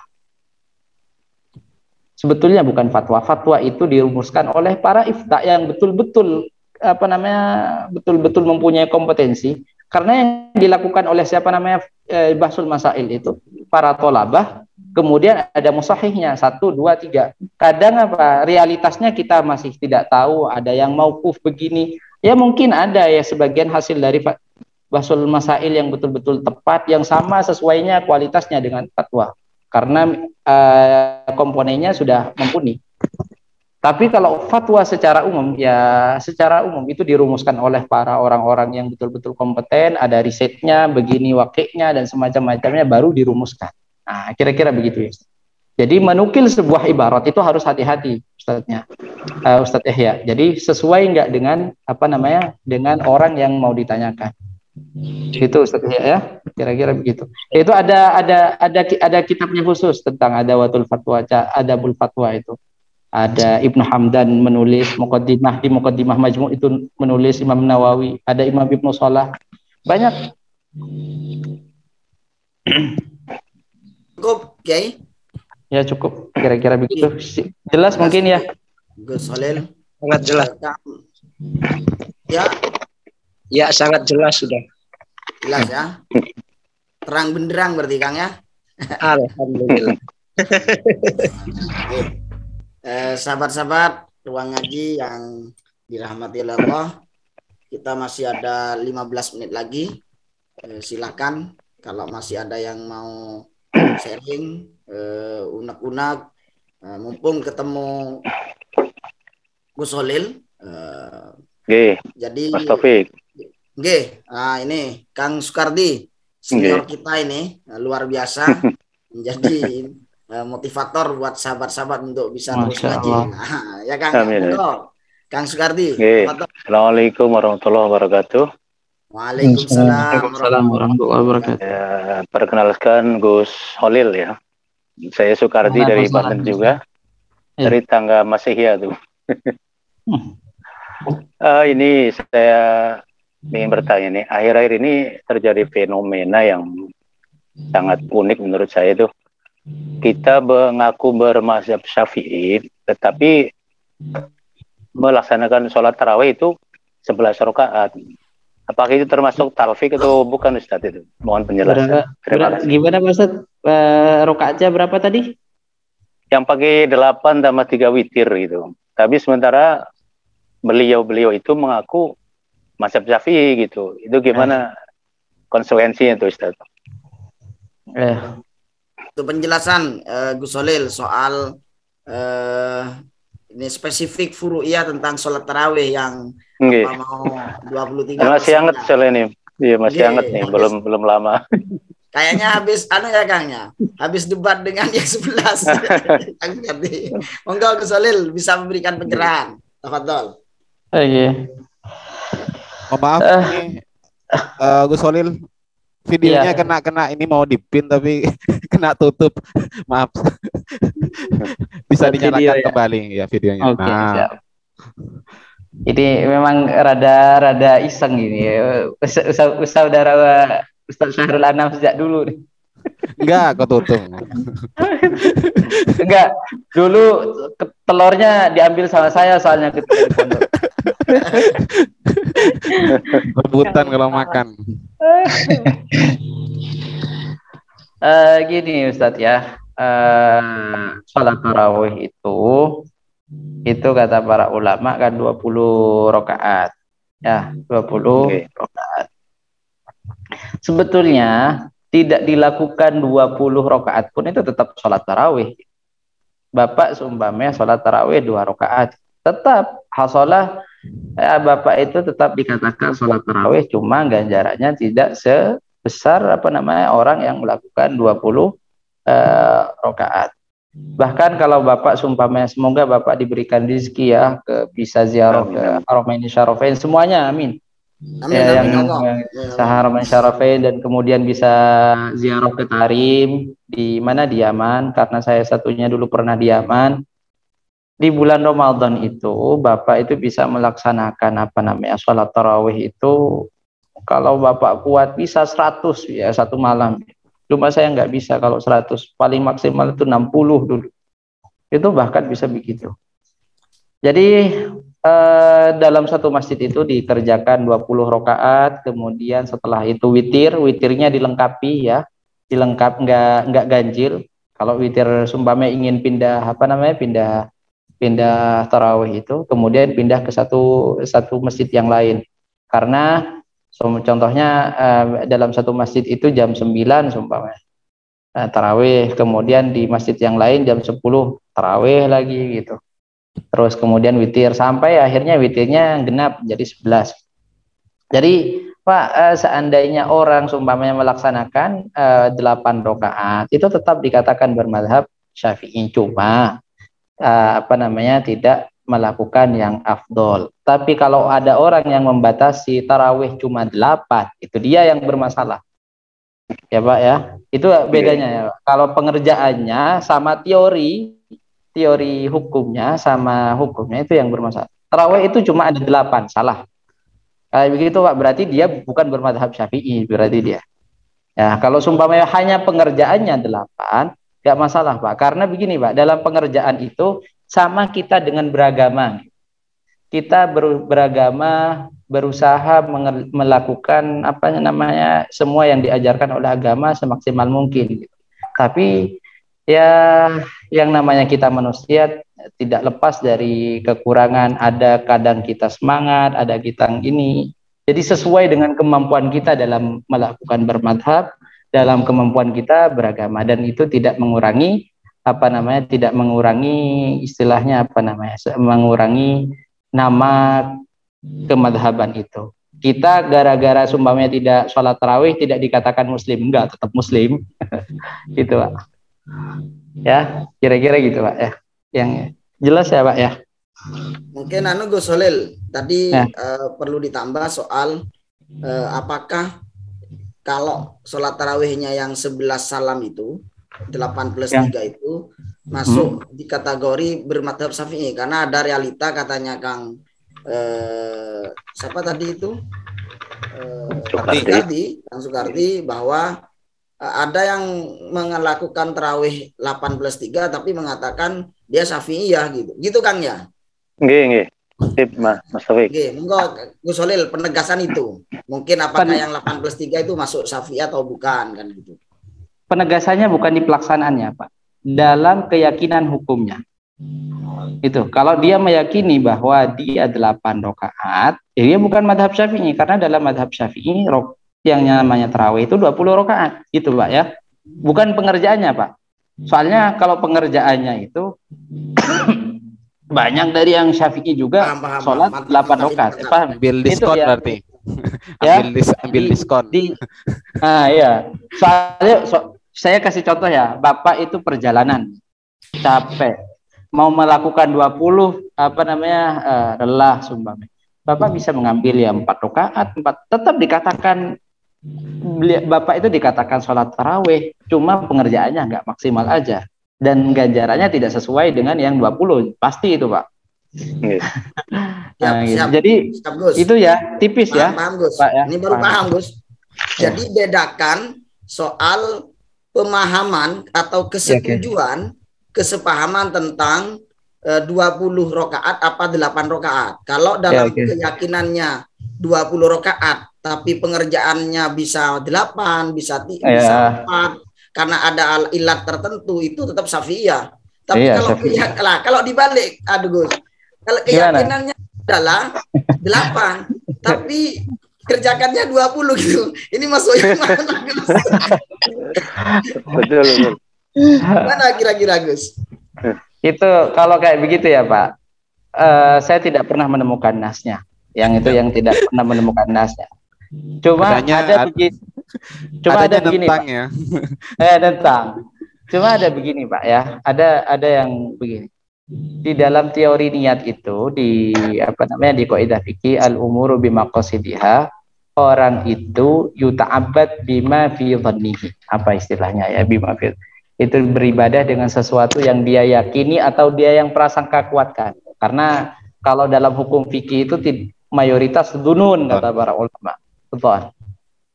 Nah, di situ ada masalah begini, Pak.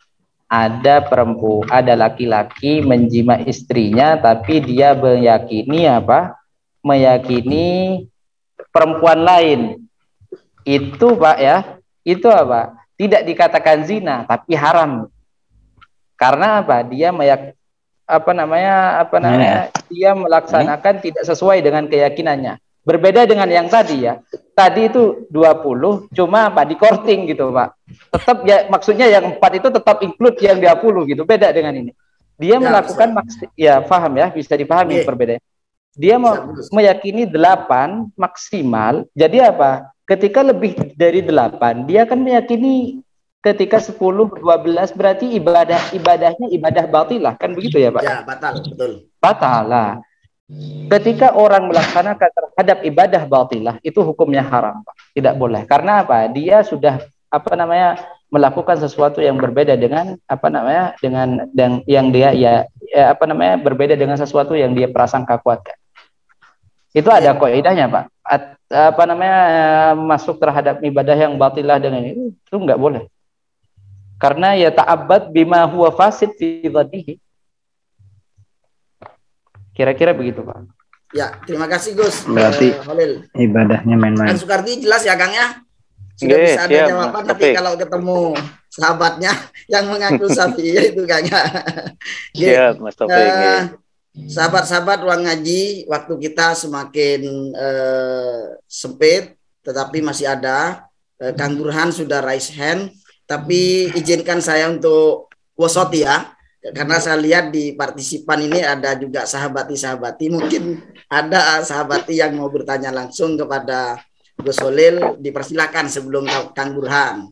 Karena jika kita membahas Islam wasatiyah tapi dalam pelaksanaan seminar ini kita tidak melihat ruang kepada sahabat-sahabati, kepada ibu-ibu nyai yang mau tanya, ini juga kurang pas. Mungkin ada ya, tadi ada beberapa itu, kalau tidak ada tapi jangan tanya status.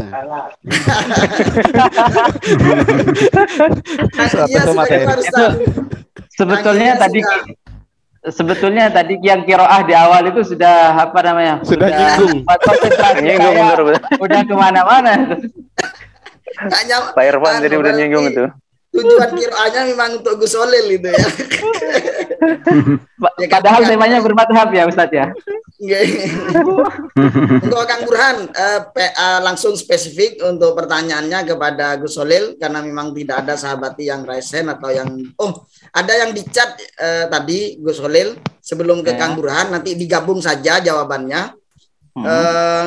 Dari M Yasfi ini Gus Holil. Assalamualaikum Ustadz, maaf izin bertanya Ustadz, apakah sikap kita yang paling baik? Sikap kita yang paling baik ketika menemukan sahabat yang belum bermadhab, bahkan anti madhab? Artinya kalau kita punya teman dari golongan minhum yang mengajak kembali ke sunnah dan bermadhab, itu gimana kira-kira? Kita debat, kita apa gimana sikap ini? Nanti dijawab bersamaan dengan pertanyaan Kang Burhan. Monggo Kang Burhan langsung ditanyakan kepada Gus Holil. Tafadhol. Bismillahirrahmanirrahim. Assalamualaikum warahmatullahi wabarakatuh. Waalaikumsalam warahmatullahi wabarakatuh. Terima kasih Ustaz. Saya Burhanuddin dari Lombok, Ustaz. Waalaikumsalam Ustaz. Singkat aja sebenarnya Ustaz. Mirip-mirip sama pertanyaannya Kang Sukardi tadi sama ini Bang Arif. rumusannya kita mau ini Ustaz, apa namanya, loncat-loncat mazhab kayak gitu Ustaz. Misalnya kita gimana hukumnya begitu, di permasalahan ibadah yang satu, misalnya wudhu, kita ikut mazhab Imam Syafi'i, dan nanti ketika ibadah sholat atau zakat atau apa, tata caranya, rukun sah batalnya itu kita ngikut mazhab yang lain. Apakah itu tidak dikatakan talfik atau gimana? Kalau tidak, bukan talfik, boleh enggak seperti itu kira-kira? Karena banyak yang di medsos itu kita sering baca orang bertanya ketika ada terjadi perbedaan pendapat ulama itu mana yang harus saya ikuti? Iya, ikuti mana yang sesuai dengan hatimu ya, seperti itu. Ada contohnya, ya. Ya, itu aja Ustaz, makasih. Oke, monggo Gus Halil.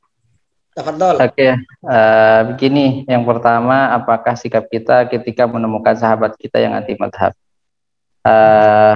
Ini sebetulnya kan sudah masalah ranah dakwah. Dakwah itu kan, kalau inti dari dakwah, intinya agar dakwah kita sukses kan gitu ya, bisa diterima oleh orang lain. Tentunya yang diajarkan oleh Al-Quran itu yang pertama dengan cara jidal, tapi jidal yang baik. Jidal yang baik itu kita menyampaikan argumentasi yang diakui dalam syariat, dan dalam cara berjidalnya pun, soalnya begini, ada orang berjidal menyampaikan dalil tapi teriak-teriak, itu juga nggak bagus. Karena ketika begitu emosi itu akan menimbulkan emosi, Ustaz. Jadi penyampaiannya pun juga harus baik, dan itu bukan istilahnya bukan hanya dilakukan dalam satu kesempatan, tapi berkali-kali sampai akhirnya dia bisa mengikuti suatu madhab yang ia yakini atau yang ia prasangkakan bahwa pendapat madhab tersebut merupakan pendapat yang kuat.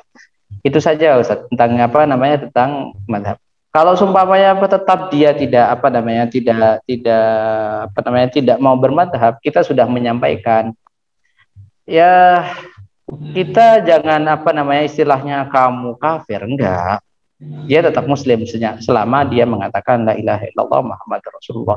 Cuma dia nanti akan bermasalah dalam tata cara ibadahnya dan semacam-macamnya yang tidak sesuai, tidak sah menurut para ulama, dan itu akan berbahaya, dosa hukumnya nanti itu pasti. Terus dari itu kira-kira dari Ustaz Saifi. Terus kemudian yang dari Ustaz Burhanuddin, talfik itu akan bermasalah apabila dalam satu qadiyah. Contohnya tadi kayak masalah wudhu, atau masalah wudhu berbeda qadiyah tapi sangat berkaitan antara wudhu dan sholat. Tapi di sini ada khilaf di antara para ulama. Cuma saya tidak mau menyebutkan khilafnya, sudah. Nanti dibikin main-main ini susah. Karena ketika saya menyebutkan banyak khilaf, takutnya dia dijadikan alat buat pelarian gitu. Biar kita beribadah sesuai dengan sesuai dengan yang memang betul-betul hati-hati. Seumpamanya dalam masalah sholat dan zakat. Contohnya beginilah, kita ini kan kita sholat. Kemarin bulan puasa kita kadang berzakat dengan uang kan kemarin ya. Yeah. Nah, itu kita ketika berzakat dengan uang, berarti kita sekarang pindah terhadap madhab yang lain yang memperbolehkan zakat dengan qimah, itu sudah pindah ke madhab Hanafi. Jadi tidak masalah dalam masalah itu. Karena beda qadiyah, dan menurut para ulama banyak difatwakan memang berzakat dengan uang itu karena lebih maslahat, bisa dibelikan kebutuhan, berbeda dengan dengan beras dan semacam-macamnya. Kalau mau dijual lagi kan masih butuh waktu lagi, cara lain. Jadi lebih praktis lah ketika berzakat dengan uang. Kira-kira begitu Ustaz. Nggak masalah kayak gitu. Gus Halil, luar biasa. Ya. Kang Burhan, sudah cukup ya Kang Burhan ya? Ya cukup Ustaz. Berarti enggak masalah ya. Saya bermazhab Syafi'i, tapi dalam beberapa ibadah mungkin mungkin tanpa sepengetahuan malah mengikuti mazhab yang lain. Enggak masalah. Enggak masalah. Bahkan ada kaidah begini, al-amila madhabalah. Aman insyaallah. Terima kasih. Waktu Pak Taufik. Waktunya sudah lewat 3 menit ini. Ustaz Sahrul, sebelum sahabat-sahabat ruang ngaji yang dirahmati oleh Allah, tentunya memang seru diskusi hari ini, diskusi malam ini. Selain memang temanya yang memang menarik, memantik kita untuk terus mengaji, untuk terus mengkritisi, juga ada narasumber yang memang luar biasa, masih fresh, masih muda. Jangankan sahabat-sahabati ya, tapi Kang Iya aja yang sudah balik lagi ya, karena memang seru diskusinya. Mudah-mudahan kita masih ada waktu, ada umur yang panjang untuk bisa bersama lagi dengan Gus Holil, masih berkenan untuk mau coba-coba kabur. Kita ngaji kepada beliau. Tahan dulu kamu Medi itu. Oh ya Ustadz, Ustadz moderator, Ustadz Pak Taufik, yang nomor WA yang saya, kalau semuanya kan itu ada sedikit biodata dari saya. Yang WA yang itu WA yang lama, mungkin apa namanya, kalau ada apa-apa ke Ustadz Syahrul Anam, nanti saya akan berubah WA. Masih siap. Itu hanya informasi aja. Ya siap Gus Holil, jangan khawatir. Nanti soal yang lain-lain harus satu pintu kepada Ustadz Syahrul Anam. Iya siap. Jangan langsung Kang Iya ya. Sahabat-sahabat tentunya soalnya WA-nya bukan WA-nya mau ganti gitu, takut nanti kan susah. Siap. Gak aktif bukan gara-gara ini. Ya belum waktunya masih karena baru datang dari jadi sudah ada di Pamekasan. Mungkin akan ganti nomor Gus Holil.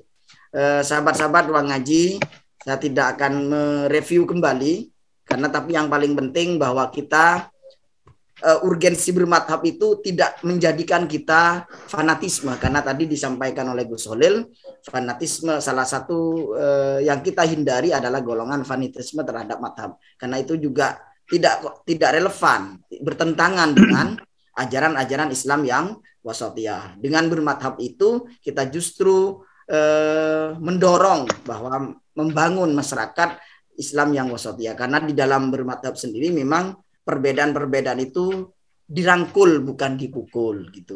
Kira-kira begitu. Yang lain-lain saya kira sahabat-sahabat ruang ngaji sudah bisa menyimpulkan sendiri-sendiri. Tapi yang paling penting akan saya sampaikan, ada titipan dari host, dari owner ruang ngaji, bahwa sebagai bentuk rasa takdim kita, rasa terima kasih kepada Gus Holil yang telah berkenan membersamai kita dalam acara Halal Bihalal dan seminar nasional yang bertema urgensi bermadhab dalam membangun masyarakat Islam yang wasatiyah.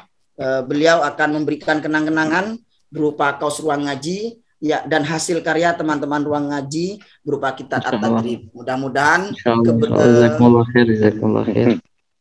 jazakallah khair. Alhamdulillah Gus Holil juga sudah berkenan. Mudah-mudahan ini bukan pertemuan terakhir, tapi ini menjadi pertemuan pertama yang akan dilanjutkan dengan pertemuan-pertemuan selanjutnya untuk mengaji kepada Gus Holil. Amin ya rabbal alamin. Sahabat-sahabat ruang ngaji yang dirahmati oleh Allah, saya Al-Fakir tidak pantas sebenarnya untuk jadi moderator, apalagi dengan memoderatori Al-Mukarram Kiai Ahmad Khalilur Rahman yang alim alama ini. Tapi karena saya disanksi lama tidak mengaji oleh Ustaz Sahrul, saya harus ya, agar roh saya untuk ngaji itu kembali. Berat, bayar hutang. Mas Medi yang ganteng ini luar biasa, Mas Medi sudah kangen, ganteng, sudah alim, beda dengan Kang Iya gitu. Tapi menarik ya. Ya dari saya pribadi, terima kasih yang sebesar-besarnya. Mohon maaf atas segala kesalahan dan kehilafan. Mumpung momentum bulan Syawal, saya pribadi dan atas nama seluruh kru yang bertugas pada malam hari ini. Sebelum dikembalikan ke Master of Ceremony, saya mengucapkan minal aidin wal faizin, taqabbalallahu minna wa minkum, taqabbal ya karim. Mohon maaf lahir batin. Semoga kita kembali menjadi fitri. Selamat Hari Raya Idul Fitri 1443 Hijriah. Akhiran saya akhiri, saya kembalikan kepada sahabat pemandu acara. Dari saya, wallahul muwaffiq ila aqwamit thoriq. Assalamualaikum warahmatullahi wabarakatuh. Waalaikumsalam warahmatullahi wabarakatuh. Waalaikumsalam warahmatullahi wabarakatuh. Demikianlah tadi seminar kita yang dipimpin oleh moderator, yakni Al-Mukarram Al-Mukhtaram Ustadz Bapak Ketua MPD, yang sangat luar biasa disampaikan oleh materi kita. Tentunya dengan ilmu yang disampaikan tadi, ucapkan kepada pemateri kita jazakumullahu khairan katsira. Mudah-mudahan ilmunya menjadi ilmu yang bermanfaat untuk kita semua. Para hadirin wal hadirat, jamaah ruang ngaji online yang dimuliakan oleh Allah Subhanahu wa taala. Maka tibalah kita di penghujung acara, yaitu penutup atau doa yang insya Allah akan dipimpin oleh orang tua kita, yaitu Al-Mukarram Al-Mukhtaram Ustadz Bapak Sukardi. Tadi ada request ini di tulisan chatnya, saya baca. Nah, tentunya sebelum kita mengakhiri perjumpaan, saya Al-Fakir selaku pembawa acara juga mewakili para jamaah ruang ngaji online mengucapkan ja'alanallahu wa iyyakum minal aidin wal faizin wal maqbulin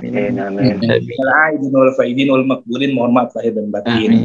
Juga secara pribadi saya juga mengucapkan mohon maaf apabila pada pertemuan pada malam hari ini terdapat banyak kekurangan, kesalahan, khilaf, baik perilaku maupun perbuatan. Saya mohon dibukakan pintu maaf yang seluas-luasnya. Tentunya semua karena terdapat keterbatasan ilmu yang saya miliki. Dari saya, wabillahi taufiq wal hidayah. Assalamualaikum warahmatullahi wabarakatuh. Waalaikumsalam warahmatullahi wabarakatuh. Izin Gus Solil ke Ustaz Syahrul dan semuanya. A'udzu billahi minasyaitonir rajim. Bismillahirrahmanirrahim. Allahumma shalli ala sayyidina Muhammadin fil awwalin wal akhirin. Wa barik wa sallim wa radhiyallahu tabaraka wa ta'ala an kulli sahabati Rasulillah ajma'in. Amin. Alhamdulillahirabbil alamin. Lakal hamdu ya ma'bud hamdan yuwafi ni'amahu wa yukafi mazidah. Ya Rabbana lakal hamdu kama yanbaghi li jalali wajhikal karim wa 'azimi sultanik. Allahumma shalli ala sayyidina Muhammadin al-fatih lima ghulika wal khatim lima sabaq. ناصر الحق بالحق والهدي إلى صراطك المستقيم وعلى آله حق قدره ومقداره العظيم. اللهم ارزقنا بتابعة النبي صلى الله عليه وسلم ظاهرا وباطنا وقولا وفعلا وطاعة وعبادة وعملا صالحا. اللهم سلم دينا وسلم قلوبا وسلم المسلمين. اللهم إنا نسألك حسن الخاتمة ونعوذ بك من شر العاقبة وسوء الخاتمة. ربنا آتنا في الدنيا حسنة وفي الآخرة حسنة وقنا عذاب النار. Wassalatu wassalamu ala jamil anbiya'i wal mursalin walhamdulillahi rabbil alamin. Bismillahil Fatihah. Bismillahirrahmanirrahim. Alhamdulillahi rabbil alamin arrahmanir rahim maliki yaumiddin. Iyyaka na'budu wa iyyaka nasta'in. Shiratal mustaqim. Shiratal ladzina an'amta 'alaihim ghairil maghdubi 'alaihim waladdallin.